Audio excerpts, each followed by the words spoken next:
Dialog mengenai printing money memang banyak menimbulkan kontroversi, namun tetap harus kita perjuangkan. Yang seru adalah ada pejabat dan tim buzzer yang menganggap si Bosman ini menjebak pemerintah karena bisa seperti tahun 98 ketika dilakukan malah jadi hyperinflasi. Kita semua tahu bahwa menjadi pejabat di negara demokrasi harus siap ditantang dengan pemahaman yang lain, yang baru, yang mungkin lebih baik. Namun ketika ada yang mengatakan printing money, otaknya langsung ada kata inflasi dan mengatakan ini adalah menjebak pemerintah menjadi negara hiperinflasi. Siapapun yang bicara seperti itu berulang-ulang, pasti orang ini gak pernah belajar ilmu ekonomi. Gak segoblok itu ide printing money menghasilkan hyperinflasi kayak Venezuela. Naif benar sih ngomong begitu. Semua ada dalilnya, semua ada bukti yang telah dilakukan dan berjalan dengan baik. Kita ingetin ya, pada saat sebelum Perang Dunia Kedua, yang mana untuk membiayai Perang Dunia Kedua waktu itu, JMK, ekonomi yang terkenal, saya nggak mau perpanjang nih kata-kata JMK, yang menjadi penghitung war cost atau cost accountingnya atas biaya perang,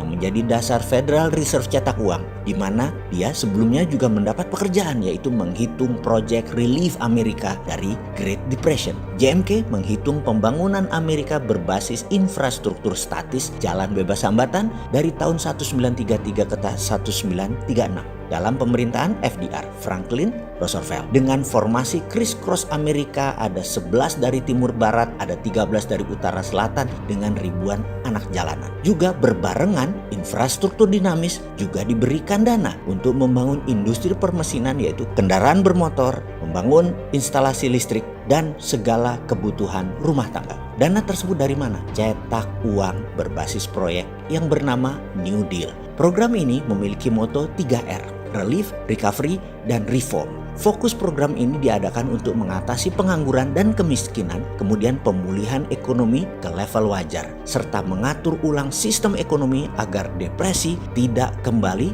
terulang. Dua peristiwa tadi, New Deal FDR untuk Amerika keluar dari depresi dan memenangkan Perang Dunia Kedua adalah strategi printing money. Oke, sekarang kita ke Amerika. Bosen-bosen deh lu bolak-balik ke Amerika. Tapi yang namanya belajar, ya nggak apa-apa juga. Tidak ada keunggulan di dunia ini. Yang ada hanya pengulangan, alias kalau mau unggul maka ulangi.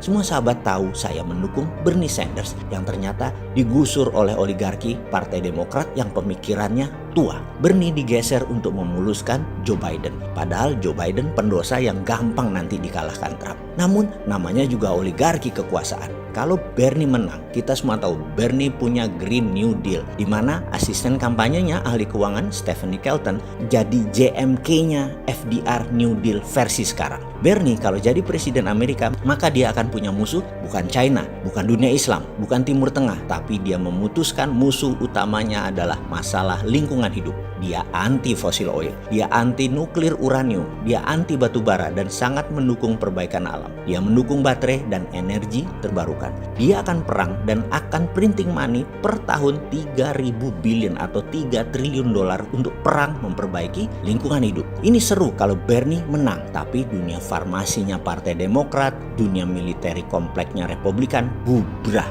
Bernie hanya perang di dua front. Satu, lingkungan hidup. Dua, komunis. Komunis itu musuh abadi demokrasi dan lingkungan hidup musuh perusahaan minyak, gas, batu bara, dan nuklir uranium dan hal-hal yang mengurangi oksigen karena penebangan pohon dan lain sebagainya. Ini beda dengan Trump. Ini beda dengan agenda Partai Demokratnya Biden, Obama, dan Clinton. Singkat cerita, Bernie disingkirkan. Kini terkadang timbul kekosletan otak si Sontoloyo ini. Selain konsep MMT di dalam membangun Indonesia yang tidak bisa diterima oleh para menteri yang pro IMF juga pro obor, maka mungkin baru bisa dijalankan setelah mereka tidak menjabat. Walau saya menyayangkan ketidakberanian mereka saat ini, mengingat mereka masih 4 tahun lagi berkuasa. Jadi buang-buang waktu untuk Indonesia jadi negara terbesar di dunia. Atau mungkin mereka memang tidak mau dicatat sejarah sebagai pejuang kedaulatan Indonesia berikutnya. Mereka maunya dicatat sebagai orang yang manut dengan IMF dan obor Tiongkok. Ya nggak apa-apa juga, namanya juga pilihan hidup, silahkan dilanjut. Jadi ada baiknya kita ambil itu program Green New Deal